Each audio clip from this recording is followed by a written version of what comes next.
এই দুনিয়ার জমিনে আমি আল্লাহ রাব্বুল ইজ্জত ওয়াল জালাল আদম তৈরি করেছি, আদমের সন্তানদেরকে আমি আল্লাহ রাব্বুল ইজ্জত ওয়াল জালাল তৈরি করেছি। কিন্তু আমি আল্লাহ তাদেরকে কেন জাহান্নামের আগুন দিয়ে জ্বালাবো? ও মূসা, তুমি আমার কাছে জানতে চাইছো কেন আমি আল্লাহ এমন করব? মূসা রে, তুমি যদি তোমার প্রশ্নের জবাব নিতে চাও, আমি আল্লাহর কাছ থেকেই তোমার প্রশ্নের জবাব নিতে চাও, মূসা তোমাকে ছোট্ট একটা কাজ করা লাগবে। আল্লাহ তাআলা আমি কি করতে হবে আপনি আমাকে বলে দেন। আল্লাহ রাব্বুল ইজ্জত ওয়াল জালাল বললেন, মূসা রে, তুমি দুনিয়ার জমিনের মধ্যে ধান চাষ করো। ধান চাষ করবার পরে ধানগুলাকে তুমি গোলার ভিতরে ভরে রাখবা। এরপরে আমি আল্লাহর কাছে প্রশ্নের জবাব চাইবা, আমি আল্লাহ দেব। হযরতে মূসা কালিমুল্লাহ আল্লাহর কথা পালন করতে গিয়ে প্রশ্নের জবাব নেওয়ার জন্যে আদমের সন্তানদেরকে তো সুন্দর করে তৈরি করবার পরেও আল্লাহ তাআলা কেন জাহান্নামের আগুন দিয়ে জ্বালাতে চায়? এই প্রশ্নের জবাব জানবার জন্যে মূসা জমিনের মধ্যে ধান চাষ করতে লাগলেন। একটা জমিনের ভিতরে হাল চাষ করলেন। হাল চাষ করার পরে পানি সেচ করলেন। এরপরে জমিন থেকে আগাছা পরিষ্কার করলেন, ঘাসগুলাকে পরিষ্কার করলেন। জমি যখন প্রস্তুত হয়ে গেল, জমির চারিদিকে তিনি বেড়া দিলেন যেন কোনো জিনিস ভিতরে ঢুকতে না পারে। ছাগল দুম্বা উট যেন তার চারাগুলাকে খেতে না পারে। সবগুলা ঠিক করবার পরে বীজ বপন করলেন। আস্তে আস্তে গাছ বড় হতে লাগলো, চারা গজিয়ে উঠতে লাগলো। সারাদিন পরিশ্রম করে চারা যখন গজিয়ে উঠতে লাগলো, পানি দিতে লাগলেন, আগাছাগুলাকে পরিষ্কার করতে লাগলেন। ধানের গাছগুলা বড় হয়ে গেল, এক সময় ফসল পেকে গেল। হযরতে মূসা আলাইহিস সালাতু ওয়াস সালাম ঘামে কষ্ট করতে করতে ক্লান্ত হয়ে ধানগুলাকে কেটে কেটে বাড়িতে নিয়ে আসলেন। যত্ন সহকারে ধানগুলাকে ভাঙতে লাগলেন। ভাঙতে ভাঙতে ধানগুলাকে গোলার ভিতরে আটকে দিলেন। রৌদ্রে পড়লেন, বৃষ্টিতে ভিজলেন, সব পরিশ্রম করে ধানগুলাকে গোলার ভিতরে ভরে ফেললেন। গুলাই তো বলেন, কি বলেন? গোলার ভিতরে ধানগুলাকে রেখে দিলেন। আর খড়কুটা যেগুলা হলো, এগুলাকে তিনি আগুন দিয়ে জ্বালিয়ে দিলেন, পুড়িয়ে দিলেন। আল্লাহ রাব্বুল ইজ্জত ওয়াল জালাল ডাক দিয়ে বলেন, মূসা কি করলাম? তুমি বৃষ্টিতে ভিজে আর রোদে পুড়ে যেই ধানের গাছগুলাকে তুমি লাগালাম, ছাগল বকরি না খাওয়ার জন্য বেড়া দিলাম, এগুলাকে বড় করবার জন্য পানি দিলাম, এত কষ্ট করে ধানের গাছগুলাকে তুমি বড় করলা, এগুলাকে তুমি লালন পালন করলা, আজকে তুমি জ্বালিয়ে পুড়িয়ে দিলা কেন? মূসা আলাইহিস সালাম ডাক দিয়ে বলতে লাগলেন, আল্লাহ তাআলা এই জন্য আমি জ্বালিয়ে দিয়েছি। আমার তো উদ্দেশ্য ছিল ধানের দানাগুলা, ধানের গাছ আমার উদ্দেশ্য ছিল না। এই জন্যে যেগুলা রত্ন হয়েছে সেগুলাকে যত্ন করে গোলায় ভরে দিয়েছি, আর যেগুলা আগাছা হয়েছে সেগুলাকে জ্বালিয়ে দিয়েছি। আল্লাহ রাব্বুল ইজ্জত ওয়াল জালাল বলেন, মূসা রে, এটাই হলো তোমার উত্তর।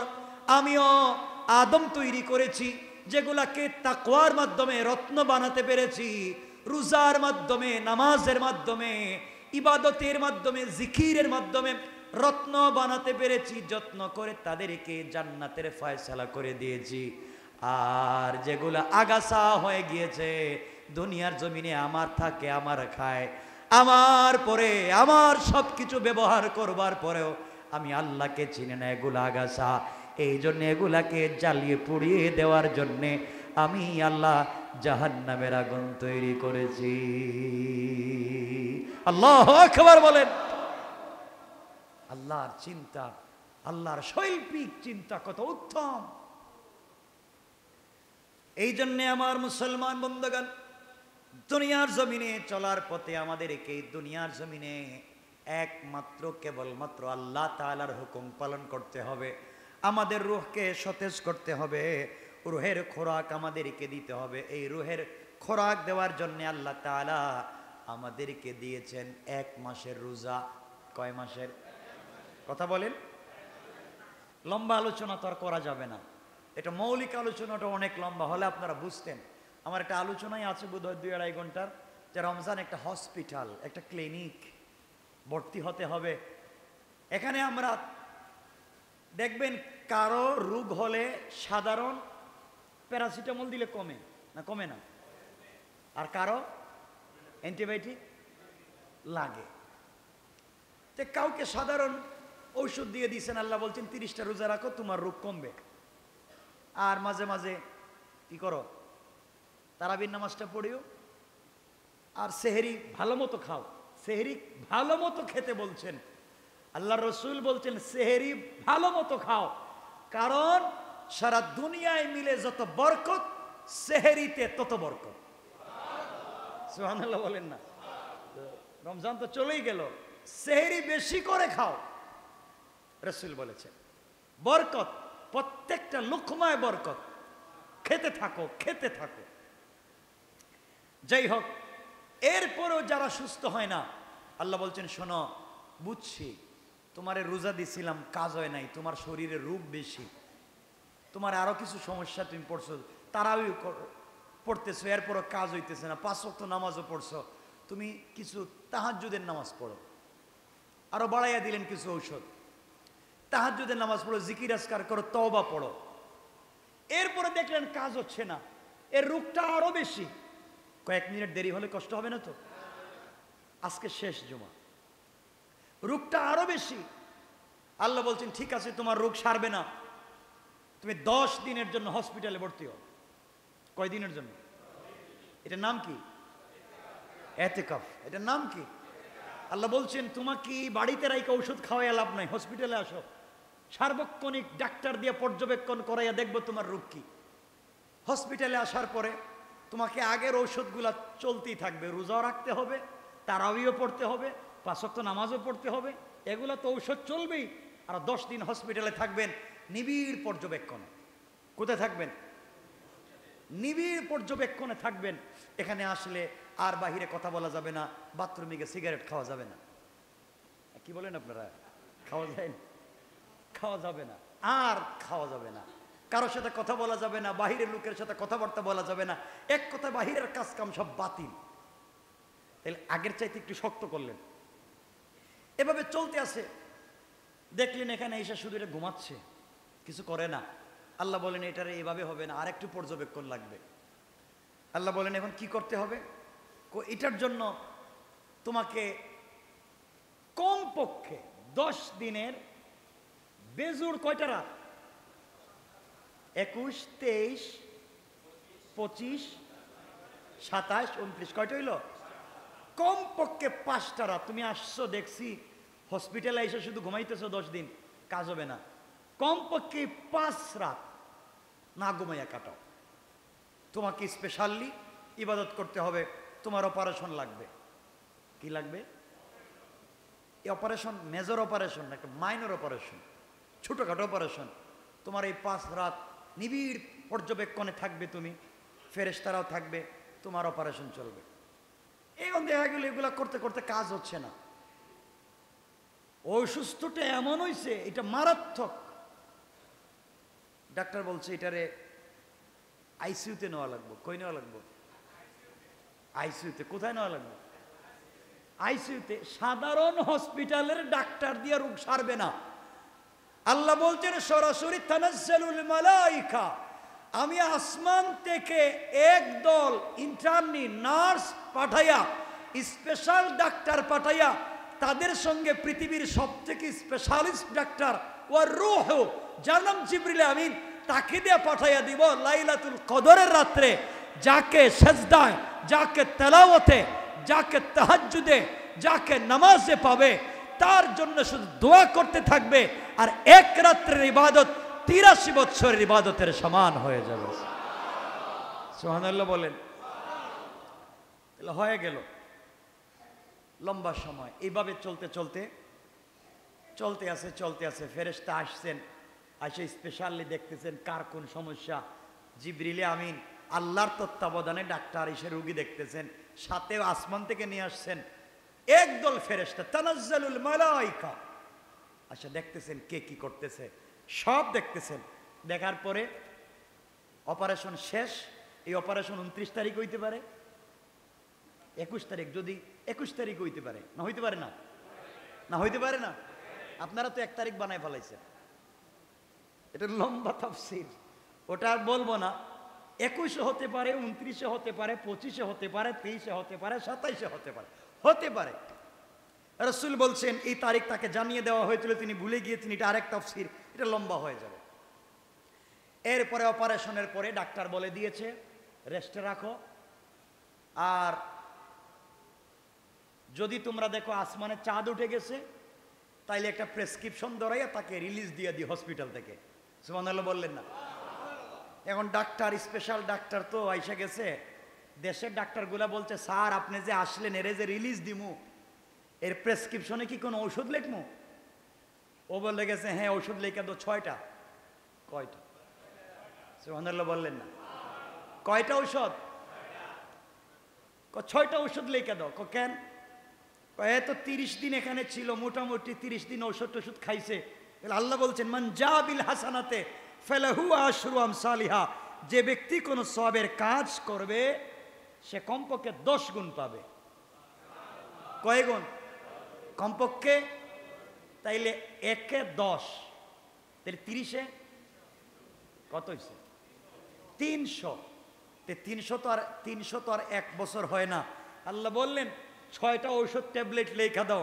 মান সামা রমাদান সুম্মা আতবাহু সিত্তাম মিন শাওয়াল কানা কাসিয়ামিদ দাহরি কুল্লি, যে ব্যক্তি রমজানের রোজা রাখবার পরে শাওয়ালে 6টা রোজা রাখবে, সে যেন পুরা 1 বছর একাধারে রোজা রাখলো। তাহলে 1 মাস রোজা রাখলো হইল 300, আর শাওয়ালের 6টা, 6-10-এ 300, তাহলে 360 দিন রোজা রাখার সোয়াব পাইলো। আগামী বছর রমজান আবার চলে আইলো। আল্লাহ বলেন আগামী বছর দেখবো রোগ আছে না নাই। সুবহানাল্লাহ বলেন না? কত সুন্দর হিসাব। তাহলে আমরা 6টা রাখবো তো ইনশাআল্লাহ?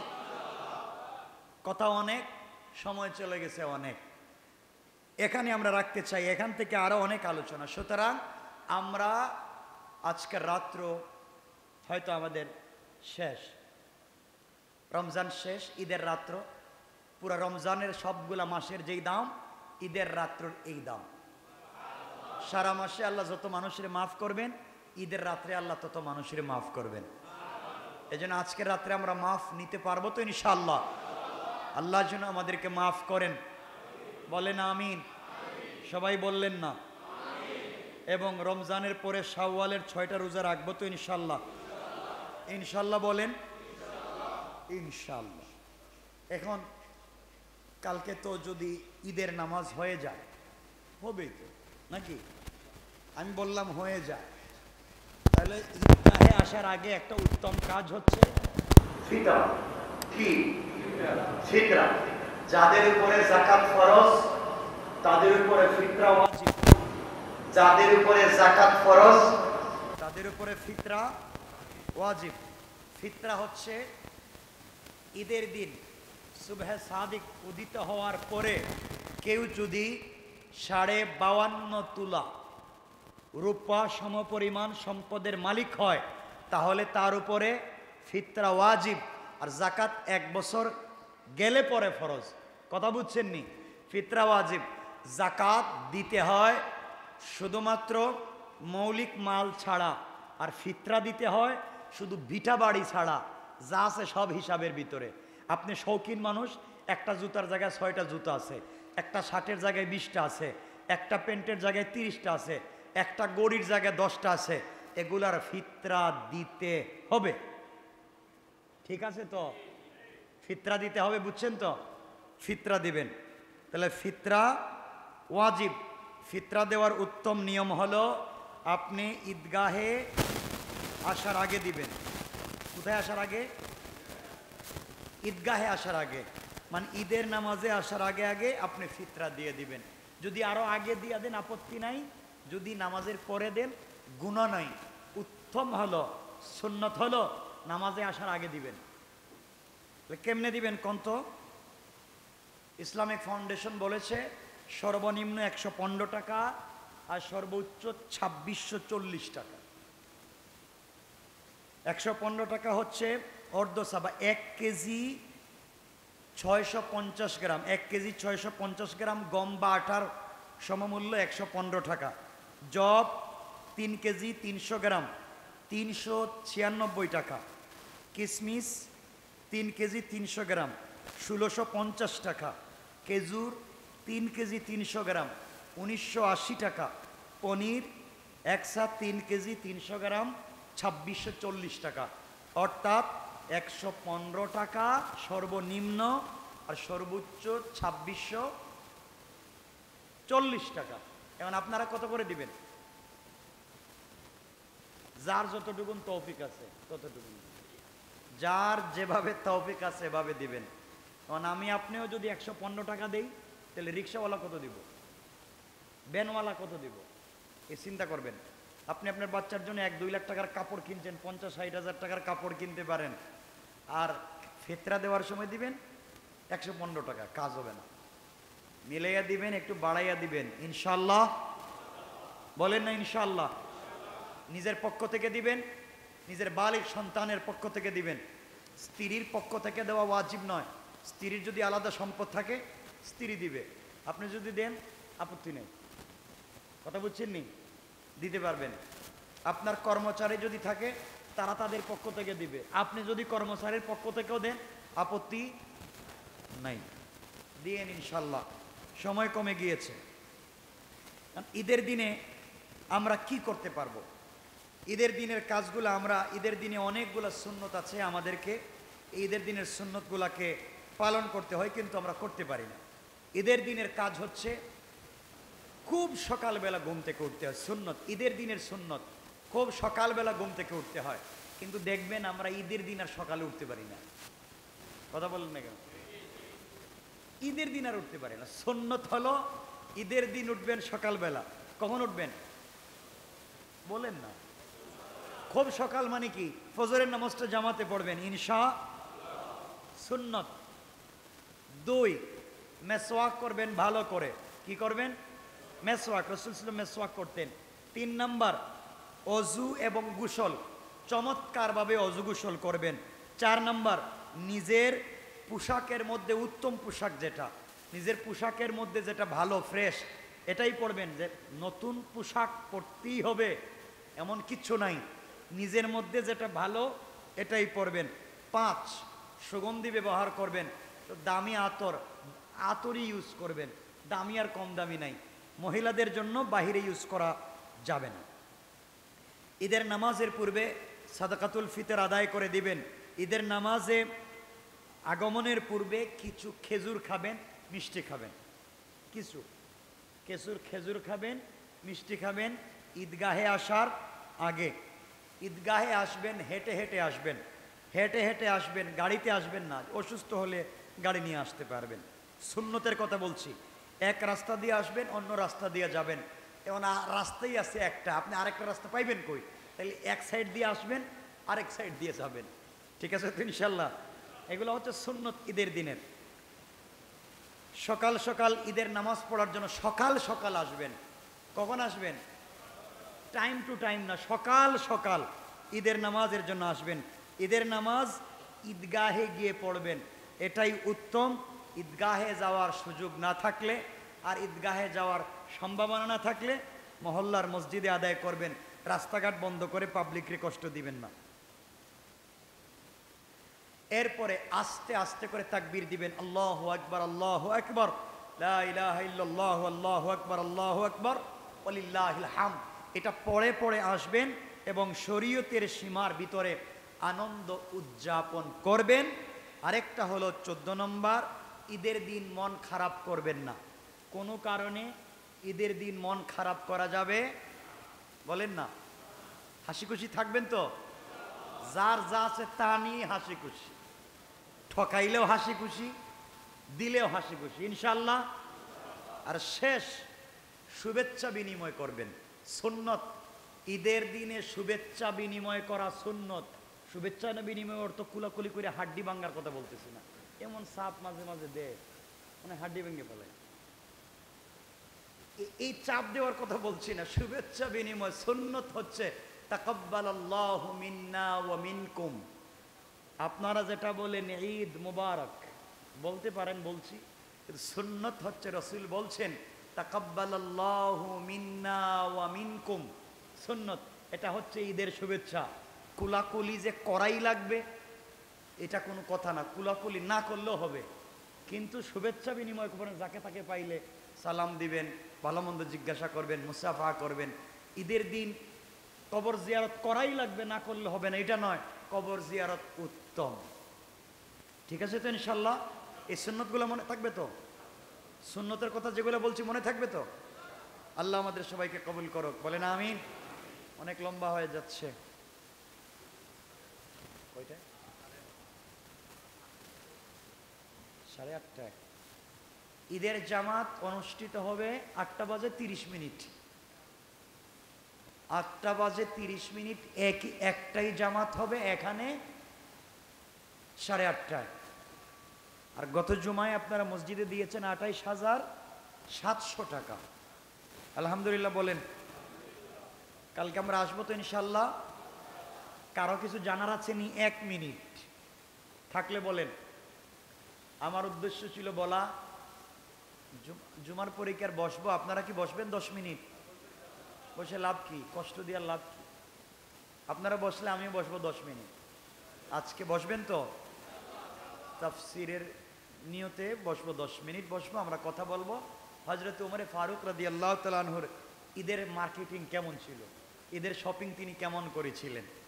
কারো কোনো প্রশ্ন আছে? ঈদুল সাদকাতুল ফিতর নিয়ে, যাকাত নিয়ে আমরা দোয়া করে দিব। যাকাত ঠিক মতো দিয়েন, ফিতরা আদায় করেন। আল্লাহুম্মা সাল্লি আলা মুহাম্মদ ওয়া আলা আলি মুহাম্মদ।